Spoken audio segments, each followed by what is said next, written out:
Soomaaliya dhagayso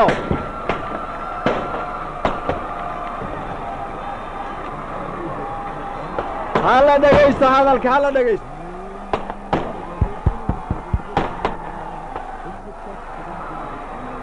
Soomaaliya adigoo waqtiga kan la marayo xorriyadaada qaadanaysa oo dhalanaysa waxaad leedahay weji waxaad leedahay magac ilaahay ha ku magan geliyo cimri dheerna ha ku siiyo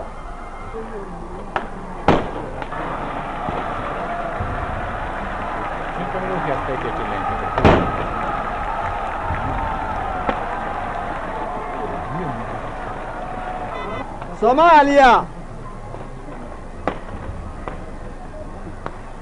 adigoo daqiiqada tan dhalanaysa waxaad leedahay weji waxaad leedahay magac ilaahay ha ku nabadgeliyo ilaahay ha ku magan geliyo cimri dheerna ilaahay ha ku siiyo waddaniyanta Soomaali anigoo idin ogaysiinhaya idinkuna ogaysiinhaya qalbi farax badan ka buuxa dhalashada jamhuuriyadda Soomaali iga aqbala inaan wada jir isku faaninno kulligeen kala sooc annaga oon lahayn oo dagaalka aynu soo wada gallay xorriyada maanta noo dhalatay maanta waxaa dhalanaysa taariikh cusub oo ummadda Soomaalidahu ay leedahay taariikhdaas dagaal baynu ka soo marray sidii aynu wada jir iyo sharaf aynu ugu noolaanno taariikhda ummaddayada Soomaalidahoo dhallinta yar leh waxaa ka buuxa saad ka warqabtiin dhib badan aynu soo marray yaa laga sheekayn karayaa sugi tiro badan oo aan sugnay baa laga sheekayn karayaa rajooyin badan oo wax badan aan wakhtiga kan sugnay baa laga sheekayn karaya intaasoo dhan ayagoo wada jira waxay ku dhigan yihiin qaluubtayada ayadoo shay keliya ay yihiin maanta waxaynu nahay Soomaali baan nahay maanta waxay nahay xor talada iyadana gacantanada inoogu jirtaa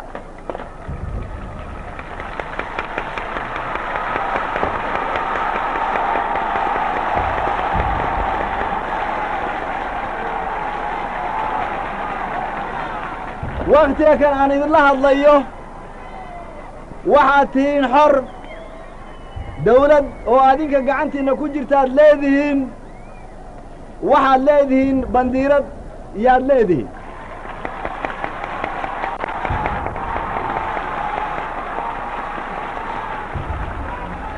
waa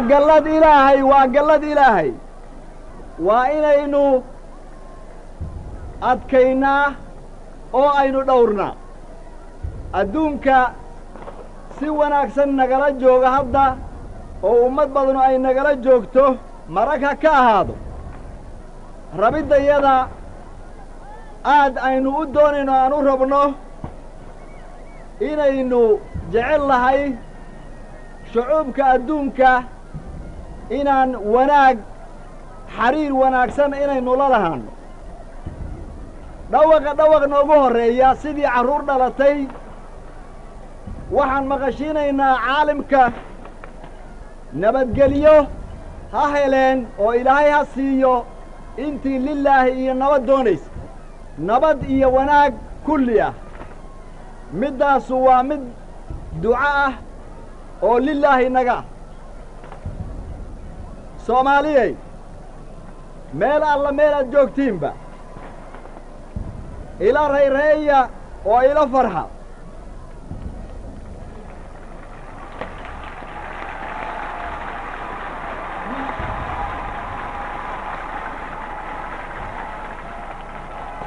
kuna tashada inaad xooggiinna iyo tabartiinnoon kala harsanayn inaad ugu hiilisiin oo aad ku difaacdiin qiimada demokrasiyada iyo ixtiraamka ay leedahay nabad iyo xaq ku dhisan horu socodka iyaga ee siyaasadda dibadda ah ha ahaato mid aan khaalifsanayn midda iyada gudaha ah aynu ixtiraamno oo aan xishmayno aynu difaacno hay-ooyinkanaga demokrasiyada ku dhisan aynu ku cabbirno xiriirka iyaga ummadaha dibadda naga jira oo caalimka ah middaas aynu gudahanaga ugu dhaqmayno adduunkana dhegaysanaya iminka kan faraxa iyo rayraynta aynu ku jirro aynu marayno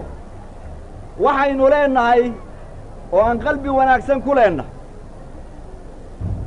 waa aynu ka dhidhiyaynaa oo aynu waa ka masiiraynaa annagoo ku hadlayna magaca ummadda qaarkeed oo xanuunsanaysa dulli xanuunkii uu hayo xorriyada aynu haysanno aan helnay yaan uga masayraynaa dadka kale aynu u jeedinno wakhtiga kan aan marayno daymo iyo fikro aynu u jeedinno milyoonaadka afrikaanka ah oo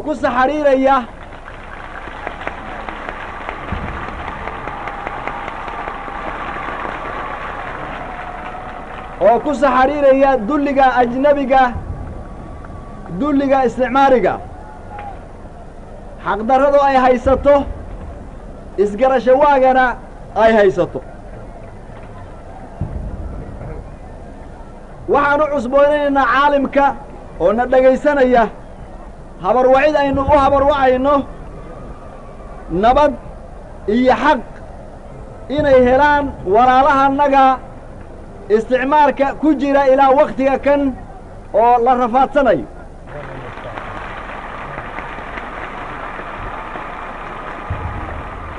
waa in la ogaadaa inay xaq tahay oo ay wanaag tahay oo adduunka dhan uu ogaado annagu haddaan Soomaali nahay haddaanba ka mid nahay Afrika aan barbar ka nahay waa aynu ka xanuunsanaynaa xanuun geeri ahaana naga haya waxa caalimka ka dhacaya oo lagu haya ummadda walaalahana Soomaaliyey adinka magaciinna yaan tahniyaad iyo shukri u jeedinaya ummadaha wanaagsan oo martida ah oo nagu soo biiray inay maanta faraxa nala jiraan oo faraxaas ay wax nagala qaybsadaan ilaahay ha najeeyo jamhuuriyadda Soomaaliya